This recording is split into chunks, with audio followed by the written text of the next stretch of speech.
அப்பயே சொல்றாங்க படுக்காத கூட கூட்டிட்டு போனா எங்கேயோ கல்பம் வச்சுன்னு வந்துருக்காங்க. இங்க படுத்ததுல எவ்வளவு நன்மை தெரியுமா? எவ்வளவு சேவை செய்தாங்க தெரியுமா? நல்லது எதுவுமே உங்க கண்ணுக்கு தெரியாது. நல்லது நீ பண்ணாதானே கண்ணுக்கு தெரியும். ஒவ்வொரு கிராமத்திலும் ஏதோ நாடகம் ஆடினாங்க.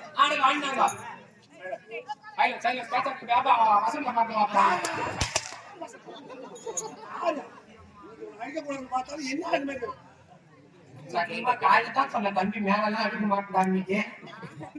நீ பாட நான் பாத்துக்கலாம் அப்படின்னா இல்ல நீ கைட்டி காய்ச்சி அங்க கட்டி மாட்டி குடி மாதிரி கட்டி கூட கட்டி கூட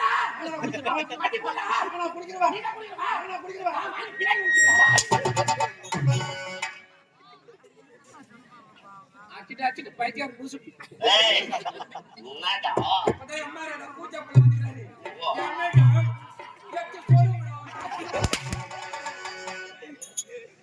என்ன ஓட்ட பையன் அப்படியே சொல்லுற பேரே காட்சி ஒவ்வொரு கிராமத்துக்கும் நாடகோட போனா 2 நாள் கிடைக்கும் 3 நாள் கிடைக்கும். ஆமா ஏதோ நைட் ஆடுறாங்க பகல்ல இங்கன்னா தூங்குறாங்களோ தூங்கலையோ அப்படியெல்லாம் கிடையாது. அப்படிலாம் கிடையாது. இந்த கிராம பெரியவர்கள் இந்த கிராம உணவு உபசரிப்பு டைமுக்கு யாரு நேரத்துக்கு இந்த விழாவை ஏற்பாடு செய்து நமக்கெல்லாம் 2 இரவு தாம்பரத்தை கொடுத்து இந்த கிராமத்திலே இந்த புண்ணிய சேத்திரத்திலே நமக்கு 20 தாம்பரத்தை கொடுத்து நாடகம் நடத்திருக்கக்கூடிய ராஜா அண்ணன் அவர்களாலும் இன்று இந்த நாடக நடிகர்கள் பசி தீர உணவளித்தது யார் தெரியுமா? அதுக்கு வழிவகுத்தது யார் தெரியுமா? அவர்தான் ராஜாண்ணன் தான். ஆனால் அதை எடுத்து செஞ்சவர் யார் தெரியுமா? ஹரி என்று சொல்லக்கூடிய கலைஞர். ஏன்டா சொல்ல மாட்டீங்களா? மத்த காலையில இட்லி தோசை துண்டீங்க, மதியம் சோறு இறக்காது உங்க தொண்டியில பிரியாணி மட்டும் தான். எவ்வளவு கண்போனும் இத்தனை மணிக்கு நான் சாப்பிடணும்னு சொன்னேன். கரெக்டா நாங்க எழுந்துக்கோமோ இல்லையோ எங்களை 12:30 மணிக்கு வந்து எழுப்பணும். எத்தனை பேர் தாங்க இங்க 12 பேர். 12 பேருக்கு காலையில பஞ்சாயத்து இருக்குது. பஞ்சாயத்து இருக்குதுப்பா. 3 வீட்டுல அண்டா உட்காந்தாமா பொம்மால யார் யாரு போய் சாப்பாடுல எல்லாத்தையும் விழாவில வீடியோ எடுத்து வச்சுக்கிறாங்க. கேட்பாங்களா? இந்த ஊரை விட்டு ஓடனவங்க கேட்பாங்க. சாமி காலையில வரைக்கும் அண்டா இருக்கு நாங்க போற வரைக்கும். மதியம் 12 மணிக்கு மேல 3 வீட்டுல இருந்தா 39 அண்டா உட்காந்தாங்க. எங்க வச்சுங்களா சொல்லிட்டு தான் நாங்க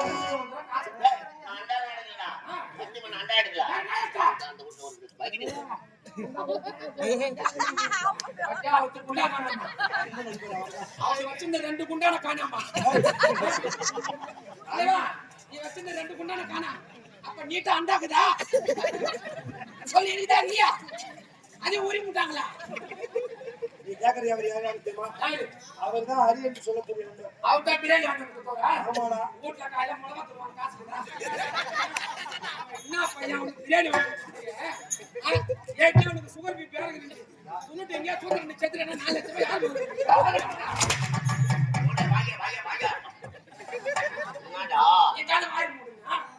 போடா. சரி பாடா. ஒரு மரியாதை சிரிச்சுடா. ஒரு மரியாதை கூப்பிடுறா பார்த்து சிரிச்சுங்கிற.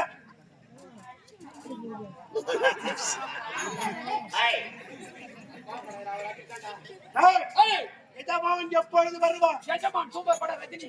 எஜமான்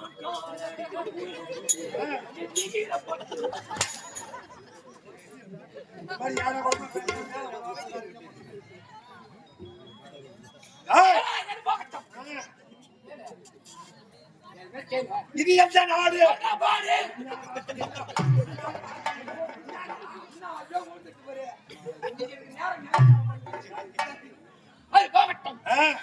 முதலகிரி, அர்ச்சனகிரி, கஞ்சூர், கார்கோடம்.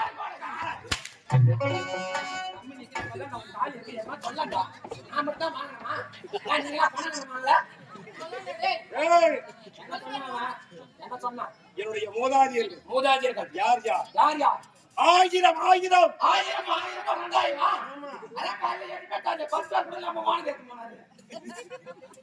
செலவு கொடுத்துட்டு போனா காசு. ஆமா இந்த வாலி போட்டு வந்து ஆடினாரு பித்தி பீடி தான் அடி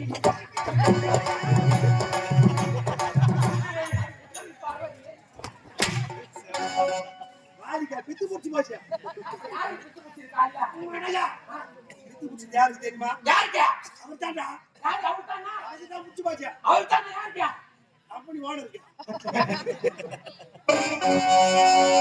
அது உண்மைதான் 50 லட்சம் ரூபாய் முதல்ல வச்சுட்டு ஆனா அதை மேரி படி எடுத்து உக்காந்துக்கிறாங்க காசு என்னைக்கு வருமோ இல்ல நாமமோ ₹1 பஸ்ல செல்ல தரலப்பா நான் கேட்கறது தப்பா இல்லைன்னு சொல்லுவாங்க ₹1 காலையில எல்லாருக்கும் பஸ் பார் தான் எடுத்தாங்க 50 லட்சம் ரூபாய் போட்டு கம்பெனி கட்டிக்கிறான் கண்டக்டர் ₹1 சில்ல தரலன்னு கண்டக்டர் கட்டி புடிச்சா அம்மா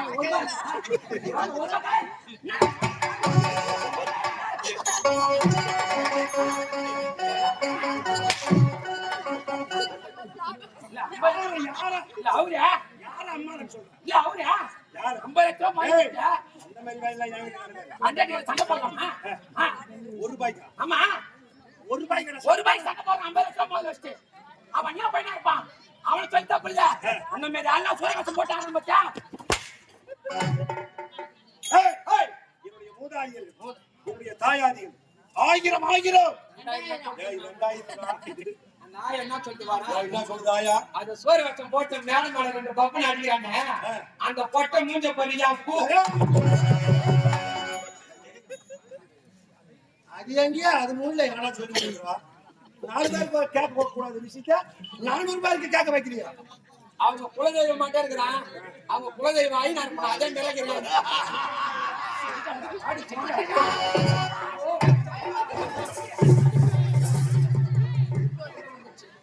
ஏத்தியா சொன்னா கூட்டு போய் ஹாஸ்பிட்டல பாருங்கடா ஏய்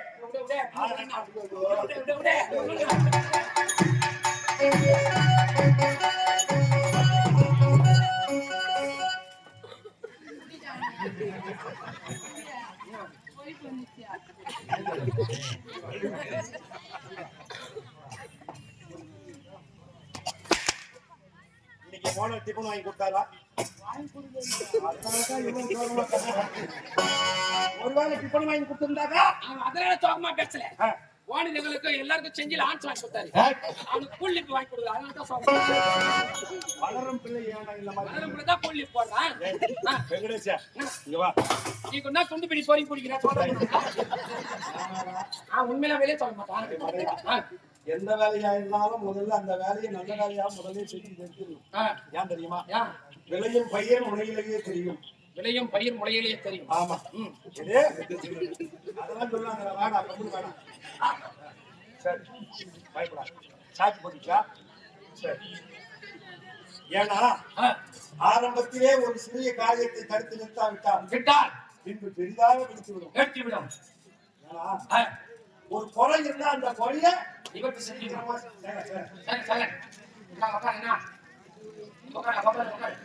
அந்த குறைய நிவர்த்தி பண்ணிடணும். நமக்கு சார் நேற்று குண்டூசி போட்டா கூட சாத்தம் வந்துக்கலாம். ஆமா அந்த அளவுக்கு இருக்கு. இன்னைக்கு தெரிஞ்சுக்கலாம்பா ஒரு கோமா கொடுக்காம அங்கிட்டாயிரம் ஒன்னும் அடிச்சு நடக்கிறான் நீ கட்சி நடக்கிற நீ கட்சி நடக்கிற அந்த பாடி ஆரம்பத்திலே ஒரு நோயை கட்டுப்படுத்தலாம் அந்த நோய் பெரிய நோயா போயிடும். சத்தியமா நானும் சொல்றேன் பத்து எயிட்ஸுக்கு வைத்தியம் பாரு வீட்டுல அப்பா அம்மா இருக்காங்களா? இருக்கிறாங்க. அப்பா இருக்கிறாரா? இருக்கிறாரு. அம்மா இருக்கிறாங்களா? இருக்கிறாங்க. அக்கா இருக்காங்களா? இருக்கிறாங்க. பெரியம்மா இருக்கிறாங்களா? இதுக்குதான் சொல்ல போறேன்ப்பா. இப்ப இதுதான் சொல்ல போறேன். ஏன்னா ஆரம்பத்திலேயே கட்டுப்படுத்திடணும். என்னடா வீட்டுக்கு போ. இன்னைக்கு நாடகம் முடிச்சுட்டு 2 நாள் சம்பளம் வாங்கி வீட்டுக்கு போய் அப்பா கிட்ட சொல்லு. எப்பா ஒரு சில நேரத்துல பௌர்ணமியோ இது அமாவாசையா வந்தா எனக்கு ஒரு விதமான நோய் ஏற்படுது. அதனால இந்த ஆரம்பத்திலேயே எனக்கு சுத்தப்படுத்துப்பா. நல்லா டாக்டர் கிட்ட என்ன கூட்டு போகும் அப்படின்னு ஒரு வார்த்தை சொல்றா. எனக்கு என்ன நோய் வந்துருக்கா?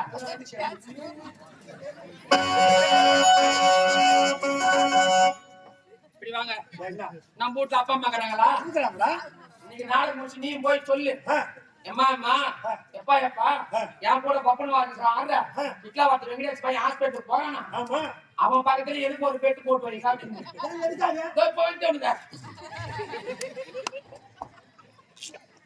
எனக்கு என்ன நோய் இருந்தா அது உனக்கு இருக்கும் பழகியா நீ சொல்லுகின்ற ஆயிரம் கிடையாது ஆயிரம் ஆயிரம் ஆயிரம் ஆயிரம் ஆயிரம் அடிந்தால் ஆயிரம் உருவாகும் ஆமா ஆயிரம் அடிந்தால் ஆயிரம் உருவாகும் அப்படி ஆயிரம் ஆயிரம் வீர மகேந்திரா இந்த வீர மகேந்திராபுரி பட்டணத்தை சீரும் சிறப்போடு செல்வ செழிப்போடு மனசாட்சி செய்தவர் யார் தெரியுமா என் தாயாதிலே ஒருவரான சூரமக்கள்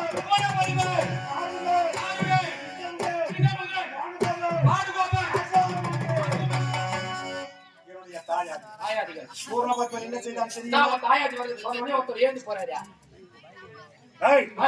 என்னுடைய தாயாதிலே ஒருவரான சூரமக்கள் என்ன செய்தான் தெரியுமா தோளிலே பலம் இருக்கிறது தெம்பிருக்கிறது வீரம் இருக்கிறது ஆனால் தவபலம் ஒன்று இல்லையே அப்படி என்று நாரத மகமுனிவர் வந்து உரைக்க வரத்தின் பலனாக அடைய வேண்டும் என்பதற்காக செப்பூசியை நாட்டி அனர்த்தியை மூட்டி அதன் மேல் இன்று ஒரு வேள்வியை ஏற்பாடு செய்தான் சூரபத்மன் சற்றும் மனமடங்காத புக்கன் படித்த பரவன் நேரிலே காட்சி கொடுக்க மறுத்துவிட்டார் இப்பேற்பட்ட தவத்தை மேற்கொண்டிருக்கிறோம் அந்த சிவன் என் கண் முன்னே தோன்றவில்லையே அப்படி என்று மன வருத்தம் கொண்டு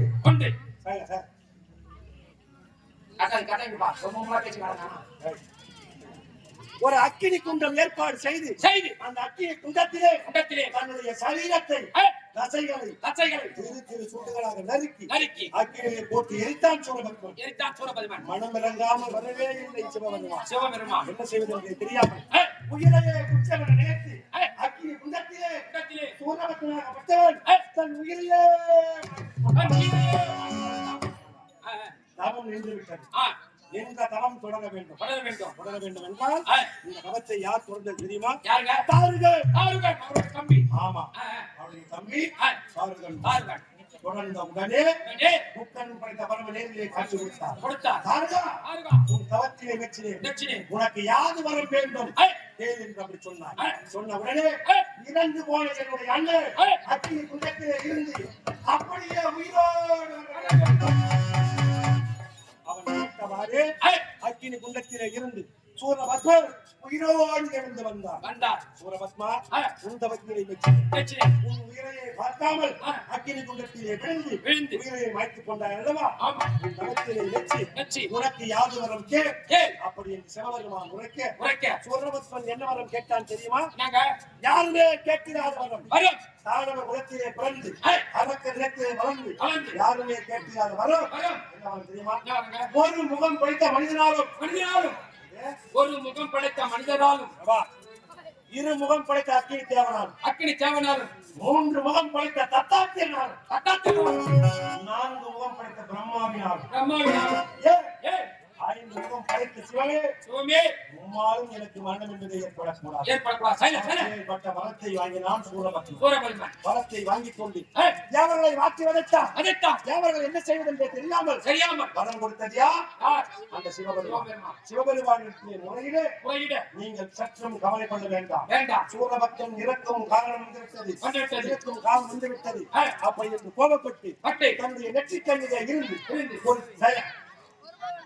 சாப்பாடு எல்லாம் கட்டி பைசெட்ல நான் சொல்றேன் அருமையான ஒரு ஆமா அருமையான ஒரு கந்த புராணம் அவன் அழியும் காலம் வந்துவிட்டது தேவர் அனைவரும் கவலை கொள்ள வேண்டாம் என்று தன்னுடைய நெற்றிக்கண்ணிலே இருந்து ஒரு தீப்பொறி ஒன்றை உருவாக்கி சரவண பொய்கையிலே 6 தாமரை இலைகளிலே அக்கினி தேவன் உதவியோடு இந்த தீப்பொறியாகப்பட்டது போய் விழுந்தது இந்த உடனே 6 பொறிகளாக ஆமா இந்த 6 பொறியும் 6 கொள்ளைகளாக இந்த 6 குழந்தையும் கார்த்திகை பெண்களால் வளர்க்கப்பட்டன உமா தேவியார் ஓடி சென்று மகனே என்று கட்டி இணைக்கின்ற சமயத்திலே இந்த 6 உருவமோ 12 கரம் 6 சிரம் சக்தி வேலின் துணையோடு வீரபாகு துணையோடு திருவஞ்சிகிரியை பிளந்து சூர சம்ஹாரம் செய்து என் தாயாதியை ஒருவர் பின் ஒருவராக மடிந்து விட்டார்கள் என்னுடைய தாயாதிகள். ஆமா அன்று முதல் ஏய், இன்று வரையிலும் ஆமா அதே வம்சத்தில் பிறந்த நாங்கள் நீங்கள் கஞ்சன் கார்வோதகன் ஏய், சூரியன் உதிக்கும் திசை இசை கிழக்கு கிழக்கு சூரியன் அமரும் திசை இசை மேற்கு மேற்கு. அப்படி கிழக்கும் மேற்கும் ஆழி என்று சொல்லக்கூடிய கடல் கடல் கடல் மத்தியிலே ஏய், ஒற்றை தாவி பணமரத்திலே ஏய், கிழக்கும் மேற்கும் கிழக்கும் மேற்கு. பகலிலே பாம்பாகவும் பகலிலே பாம்பாகவும் இரவிலே ஒன்றாகவும் மனிதனாகவும் நாங்கள் உலாவிக் கொண்டிருக்கிறோம். உலாவிக் கொண்டிருக்கின்றீர்கள். கண்டன் கார்கோடகன் வருகிறார்கள் என்றால் ஏய், இந்த நீரேடு 14 உலகமோ உலகமோ அப்படியே ஏய், ஏய், என் தாயாதிகளை கொண்டு கொடுத்த அந்த ஆறுகளை பூச்சி ஆமா நாட்டிலே வாழ இடமில்லாமல் மலை மேற்றிலே வாழக்கூடிய பரதேசி ஆமா ஆமா என் ராஜ வருடா என் கரத்திலே கிடைத்தால் அந்த ஆறு தாயும் ஆமா பழிக்கு பழி ஆமா கொலைக்கு பழி கொலைக்கு கொலை. ரத்தத்திற்கு ரத்தம் அண்ணா, இந்த சபையிலே ஆமா கார்கோடகனை சந்தித்து வந்துட்டு ஆலோசனை